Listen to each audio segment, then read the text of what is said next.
Hello viewers, আসসালামু আলাইকুম। Welcome back to my channel. কেমন আছেন সবাই? আশা করি ভালো আছেন। আমিও আপনাদের দোয়ায় অনেক ভালো আছি। আজকে আমি আপনাদের সাথে প্রথম ব্লগ শেয়ার করছি। আমি এর আগে আর কখনো একটা ব্লগ ভিডিও শেয়ার করা হয়নি।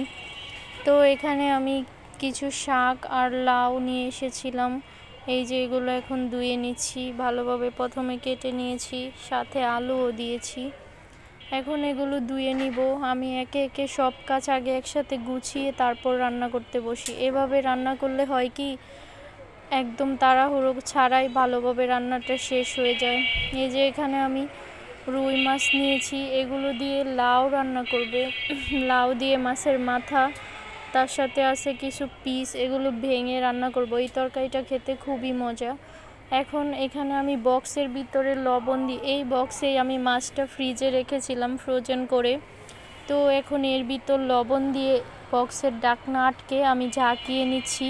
এইভাবে মাছ ধুলে মাছের গায়ে এই দেখুন কত ময়লা ছিল, মানে একদম ভালোভাবে পরিষ্কার করা যায় এভাবে ধুইলে। তো আমার মাছ ধোয়া হয়ে গেছে। এখন আমি অন্য কাজগুলো করে নিয়েছিলাম। এই যে এখানে আমি পেঁয়াজ, রসুন, কাঁচামরিচ এগুলো আমি ভর্তা বানাবো আজকে। 2টা ভর্তা এর জন্য কেটে নিয়েছি। এখানে এই যে লাউ শাক, কিছু শাক আমি ভাজি করব সেজন্য কেটেছি, আর কিছু শাক দিয়ে আমি ভর্তা করব। আর এখানে ছিল লাউগুলো আমি কেটে নিয়েছি। এখন প্রথমে আমি লাউ শাক সিদ্ধ দিয়ে দিব লবণ দিয়ে। এই যে আমার শাক সিদ্ধ হচ্ছে। তারপর আমি অন্য চুলায় মাছ ভেজে নিব। এই যে মাছ ভাজা হয়ে গেছে। এই পাশে আবার আমি একটা কড়াই বসিয়ে এর মধ্যে দিয়ে দিয়েছি তেল, তারপরে পেঁয়াজ কুচি, এগুলো দিয়ে এখন শাকটা ভাজি করে নিচ্ছি। লাউ শাক আমি কিন্তু এর ভিতর কাঁচামরিচও দিয়েছিলাম, তেলের উপর দেইনি, ওইটা শাকের সাথে মিশিয়ে দিয়েছি, এই জন্য হয়তো দেখা যাচ্ছে না। এখন এই পাশে আবার রান্না করে নিচ্ছি লাউ তরকারি মাছের মাথা দিয়ে। ভেজে রাখা মাছগুলো এখন এই মশলা কষানো হয়ে গেছে আমার, এর মধ্যে দিয়ে দিব। এর মধ্যে দিয়ে আমি এটা ভেঙে দিব মাছগুলো, খুন্তির সাহায্যে মাছগুলো ভেঙে দিব ভালোভাবে। ভেঙে তারপরে রান্না করব। এই যে দেখুন আমি ভাঙতেছি। এই যে এখানে আমি মাছগুলো দিয়ে ভালোভাবে কষিয়ে নিচ্ছি। আমার ভালোভাবে কষিয়ে নেওয়া হয়ে গেলে তারপরে আমি ঢাকনা দিয়ে অল্প একটু পানি দিয়ে আমি ঢাকনা দিয়ে আরও ভালোভাবে কষিয়ে নিয়েছিলাম। এই যে দেখুন পানি দেওয়ার পর এরকম অবস্থা হয়েছিল।